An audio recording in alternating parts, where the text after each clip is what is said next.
প্রিয় দর্শক, সবাইকে স্বাগতম আমাদের সংবাদ বিশ্লেষণ অনুষ্ঠানটিতে থাকার জন্য। আমাদের সাথে উপস্থিত আছেন গণমাধ্যম কর্মী এবং সংবাদ বিশ্লেষক আরিফ বিল্লাহ। খুলনায় একটি মর্মান্তিক ঘটনা ঘটে গেছে গতকাল, সেই বিষয়টা নিয়ে আলোচনা করব। সেটা হলো খুলনা মিয়ালার পার্শ্ববর্তী প্রান্তিক আবাসিক এলাকার ৩ নম্বর রোডে গতকাল রাত আনুমানিক 9:30 থেকে 10টার মধ্যে একটি বস্তাবন্দি মহিলার লাশ পাওয়া যায়। তো সেই লাশটি উদ্ধার করেছে পুলিশ অনেকক্ষণ পরে। প্রচুর বৃষ্টি থাকার কারণে সময় মতো উদ্ধার হয়নি। তো এই বিষয়টি নিয়েই আজকে সারাদিন টক অফ দ্য টাউন ছিল। কোথার লাশ, কোথা থেকে এলো, কীভাবে এলো, এবং একটি জনপ্রিয় জনবহুল এলাকায় এই ধরনের একটি কর্মকাণ্ড ঘটলো, সবার কেউ দেখলো না। তো সেই বিষয়গুলো নিয়ে আজ আলাপ করব আরিফ বিল্লার সাথে। আরিফ বিল্লাহ, কেমন আছেন আপনি? জি, আলহামদুলিল্লাহ ভালো আছি মিস্টার মিরাজ সাহেব। আসলে আপনি যে বিষয়টি বলছিলেন, আসলে এই খুলনার বর্তমানে যে আলোচনার যে কেন্দ্রবিন্দু খবরে, সেটি কিন্তু এই বস্তাবন্দি যে লাশ সেটিকে নিয়ে। আসলে বস্তাবন্দি অবস্থায় যখন প্রথমে দেখেছিল মানুষ, আমরাও ওখানে গিয়েছিলাম। আসলে কেউ কিন্তু জানতাম না যে আসলে ভিতরের লাশটি আসলে মহিলা, পুরুষ, নাকি বৃদ্ধ, নাকি বৃদ্ধা, নাকি বাচ্চা। বাট আসলে কেউ কিন্তু ওইভাবে কিন্তু আঁচ করতে পারেনি যতক্ষণ পর্যন্ত না বস্তাবন্দি লাশটিকে বের করা হয়েছে। তো আসলে রাত আনুমানিক 10টার দিকে এই ঘটনা।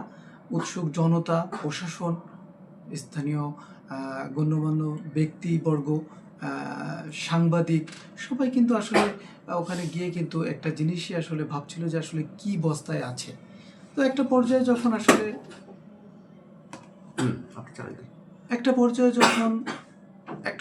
যখন বস্তা খোলা হলো, তখন কিন্তু আসলে বোঝা গেল যে এটি একটি মহিলার লাশ। তো এই যে মহিলার লাশকে ঘিরে আসলে তখন শুরু হলো যে কেউ তাকে চেনে কিনা উপস্থিত, কিন্তু আসলে কেউ কিন্তু ওইভাবে কিন্তু তাকে চিনতে পারছিল না। পরে আইন শৃঙ্খলা রক্ষাকারী বাহিনী তাকে কিন্তু খুলনা মেডিকেল কলেজ হাসপাতালে নিয়ে মর্গে লাশটি রেখেছিল।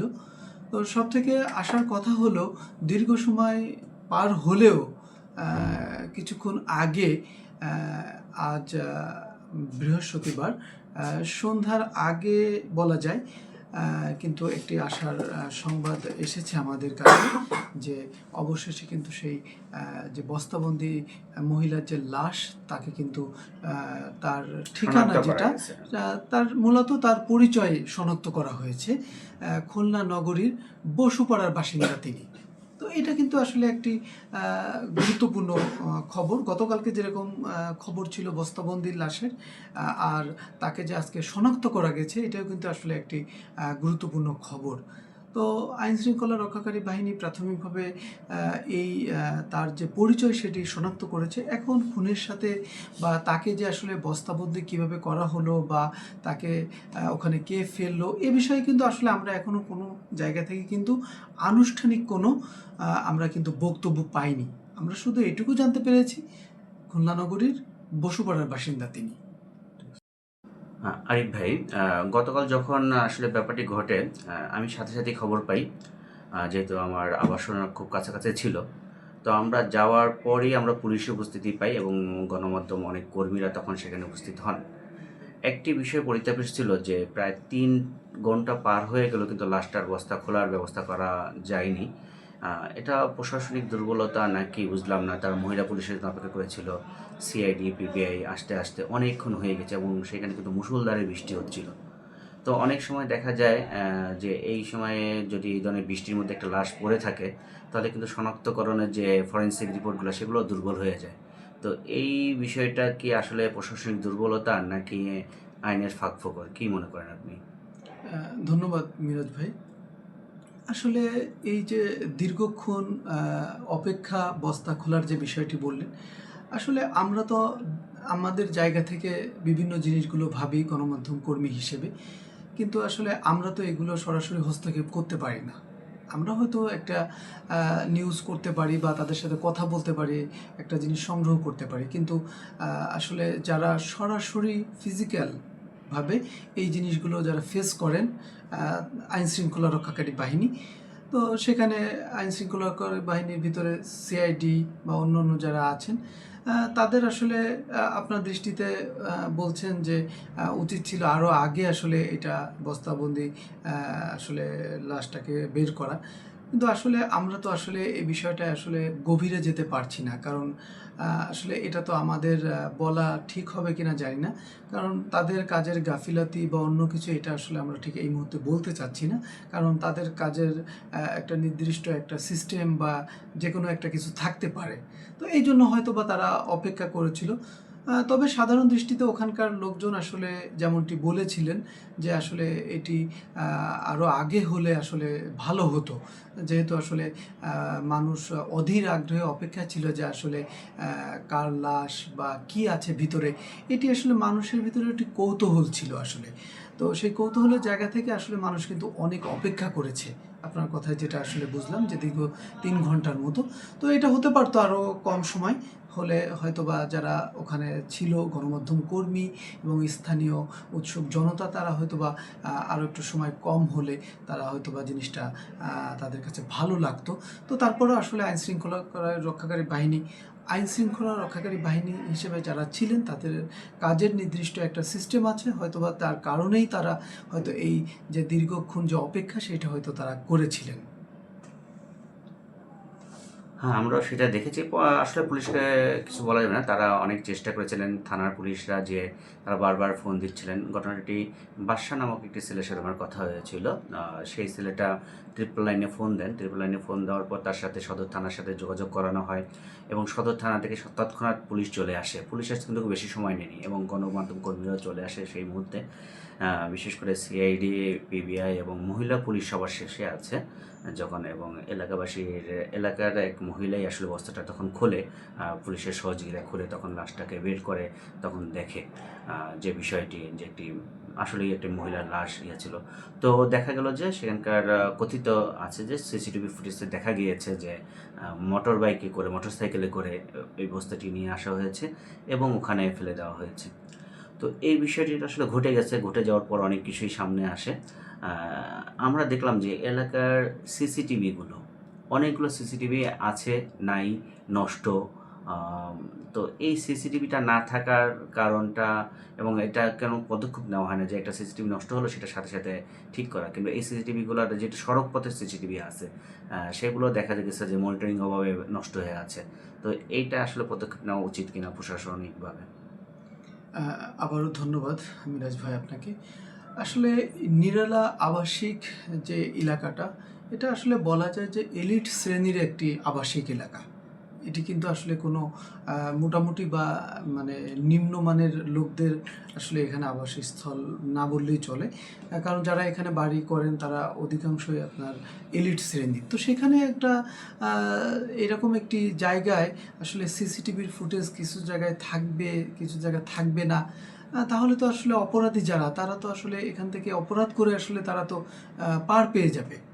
তো আমার মনে হয় আসলে এটি আইন শৃঙ্খলা রক্ষাকারী বাহিনীর খুব গুরুত্বের সাথে এটি দেখা উচিত। শুধু এই আবাসিক এলাকাতেই নয়, খুলনা নগরীর বিভিন্ন যেসব জায়গাতে সিসিটিভি ক্যামেরা লাগানো আছে সেগুলো আসলে কাজ করছে কিনা এটি ভালো করে পর্যবেক্ষণ করা এবং তদারকি করা, যাতে করে আসলে কেউ যদি কোনো অপরাধ করে অন্ততপক্ষে তাকে শনাক্ত করা যাবে যে কে অপরাধ করেছে, কে অপরাধ সংঘটিত করেছে। তো আপনি যেমনটি বলছিলেন যে এই যে বস্তাবন্দি যে লাশ, এটিকে একটি মোটর সাইকেলে করে নিয়ে এসে এখানে ফেলানো হয়েছে।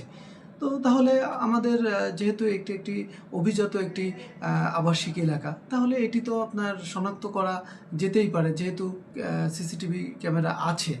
তো কিছু কিছু জায়গায় যদি না থাকে, আসলে তাকে যদি শনাক্ত করা না যায়, আপনার কথার পরিপ্রেক্ষিতেই বলছি, এটি আসলে মানে কি বলবো যে খুব একটা অপরাধীকে ধরার জন্য আসলে একটা মানে কি দুর্বলতার একটা প্রকাশ আসলে হবে কিনা সেটি আপনার কাছে আসলে প্রশ্ন রাখছি, সাধারণ মানুষের কাছে রাখছি।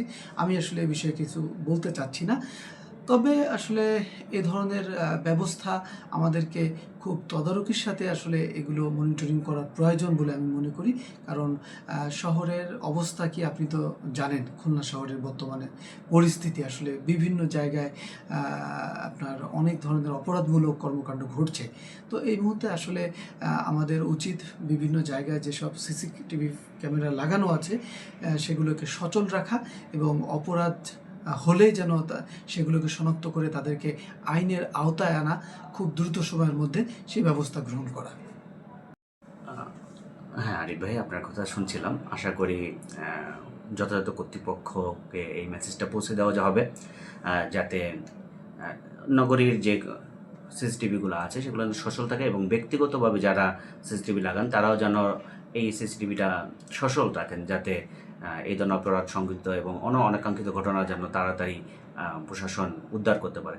আরেকটি ব্যাপার আমার কাছে যেটা মনে হয়েছে, যেটা হলো আসলে এখন তো বায়োমেট্রিকের যুগ, প্রতিটা মানুষেরই এনআইডি কার্ড আছে, বায়োমেট্রিক করা আছে। তো পরিচয় শনাক্ত হতে আসলে এত সময় লাগার কারণ কি? আমি গতকাল পিবিআইয়ের যে একজন কর্মকর্তার সাথে কথা বলছিলাম, তাকে বললাম যে আপনাদের বায়োমেট্রিক তো এখন করা সম্ভব। হ্যাঁ, খুব দ্রুতই সম্ভব, মেশিনে দিলেই তো এখন পরিচয় শনাক্ত হয়ে যায়। তো এতক্ষণ কেন লাগলো যে আসলে পরিচয়টা শনাক্ত হতে, যে কে কোথাকার? আহ, আসলে আহ, মানে আইন শৃঙ্খলা রক্ষাকারী বাহিনীর সদস্য যারা ছিলেন ওখানে, পিবিআই ছিলেন, সিআইডির পক্ষ থেকে ছিলেন, আরও বিভিন্ন আইন শৃঙ্খলার রক্ষাকারী বাহিনীর সদস্যরা ছিলেন।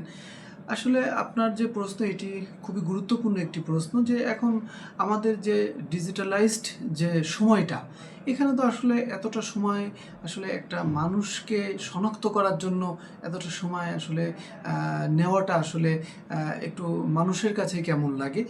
অনেক মানুষই আসলে বলাবলি করছিল যে এত দেরি লাগছে কেন, এত সময় লাগছে কেন, এরকম ধরনের প্রশ্ন আসলে করছিল।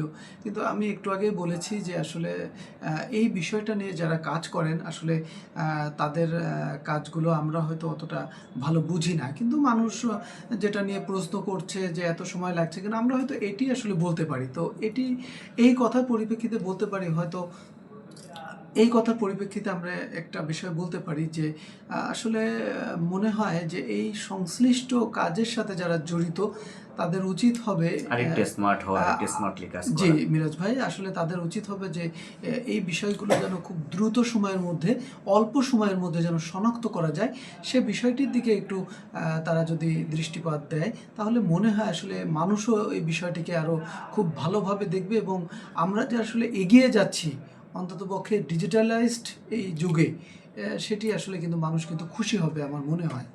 সেটাই আসলে, এখন তো ডিজিটালাইজেশন এবং প্রযুক্তির যুগ। প্রযুক্তিতে কিন্তু খুব সহজেই যে কোনো জিনিস ট্র্যাকিং করে বের করা যায়। যদি ওটাই চিন্তা করবো, ওই রোডে ওই সময় যে কোন মোটর চালিয়ে তার কাছে কোনো ডিভাইস থাকলে চাইলে ওই ডিভাইসের লোকেশনও বের করা যায়, কোন ফোন ওখানে ছিল। তো আসলে প্রযুক্তির ব্যবহার হবে, প্রযুক্তি আমাদের উপকারে আসবে। প্রযুক্তি ব্যবহার করে আইন শৃঙ্খলা বাহিনীটা তাদের কাজ করবে, আমরা সেটা চাই, এবং আরও প্রযুক্তিতে আমরা উন্নত হবে এবং দ্রুত সময়ের জন্য এগুলো কাজে লাগবে। কারণ আমি দেখছি ওই 3 ঘন্টা ওই এলাকার মানুষ খুব আতঙ্কগ্রস্ত ছিল, কার লাশ, ওখান থেকে মানুষজন সরানো যাচ্ছিল না, ইয়ে করা যাচ্ছিল না। তো এই ধরনের ঘটনা ঘটলে দ্রুত আইন শৃঙ্খলা বাহিনী যেন আরও দ্রুত পদক্ষেপ নিতে পারে, সেটা আমরা আইন শৃঙ্খলা বাহিনীর কাছে আশা করি, প্রশাসনের কাছে দৃষ্টি নিক্ষেপ করি। আর বর্তমানে খুলনার যে আসলে পরিস্থিতিটা, এই পরিস্থিতিতে সবাইকে সতর্ক থাকা উচিত, ফ্যামিলিগতভাবে সবাইকে। তো আমরা আমাদের দর্শক যারা আছেন তাদেরকে অবশ্যই বলবো খুব সচেতনভাবে চলাচল করবেন, নিজেদেরকে নিরাপত্তার চাদরে ঢেকে রাখবেন। আসলে নিরাপত্তা তো কেউ কাউকে দিতে পারে না, আল্লাহ না চাইলে। তারপর আমরা যতটুকু সতর্কতা হওয়া দরকার ততটুকু সতর্কতা অবলম্বন করব। অপরিচিত কোনো ব্যক্তির আনাগোনা দেখলে এলাকার সাথে সাথে প্রশাসনকে খবর দিব, আইন নিজের হাতে কেউ তুলে নিব না, এবং যতদূর পারি নিজের সেফ নিজে রেখেই চলাচল করব। আর আবাসিক এলাকাতে এখন চুরি এবং অন্যান্য রাহাজানি বেড়ে গেছে, মাদকতা আসলে বেড়ে গেছে। এদিকেও আশা করি প্রশাসন খুব দৃষ্টি দিবেন, যাতে মাদক এবং এরকম আইন শৃঙ্খলা অবনতি যাতে না হন, যাতে সাধারণ জনগণ আমরা যারা আছি তারা যেন স্বাচ্ছন্দ্যে এবং নিশ্চিন্তে বসবাস করতে পারি, এই কামনা আমরা তো করতেই পারি। আরিফ ভাই, আপনি কি বলেন?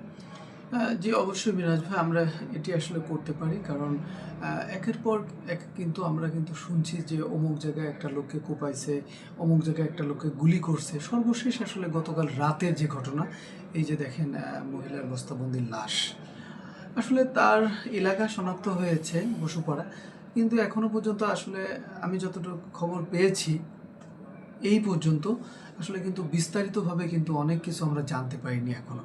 তো মিরাজ ভাই, আপনার কাছে কি মনে হয় যে আসলে এতটা সময় আসলে নেওয়া হচ্ছে, তাকে আসলে কি কারণে আসলে মেরে ফেলে বস্তাবন্দি করা হয়েছে? আরও একটু সময় তো আসলে কম লাগতে পারতো। আপনার কাছে কি মনে হয় আসলে? আসলে ব্যাপারটা কাউকে সন্তুষ্ট করে না, কারণ এই ধরনের ঘটনা তো অনাকাঙ্ক্ষিতই ঘটে। অনেক কিছু বিবেচনা করে, কারণ আপনি তো আসলে আমরা যার জন্মদৃষ্টিতে দেখি সেটা আসলে অনেক সময় সত্য হয় না।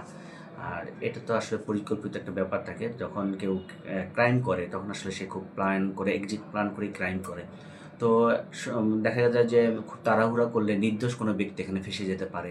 তা যার কারণে আইন শৃঙ্খলা বাহিনী এবং সবাই চেষ্টা করে যে একদম যে দোষী সেই ব্যক্তিটাকেই নির্ণয় করার জন্য।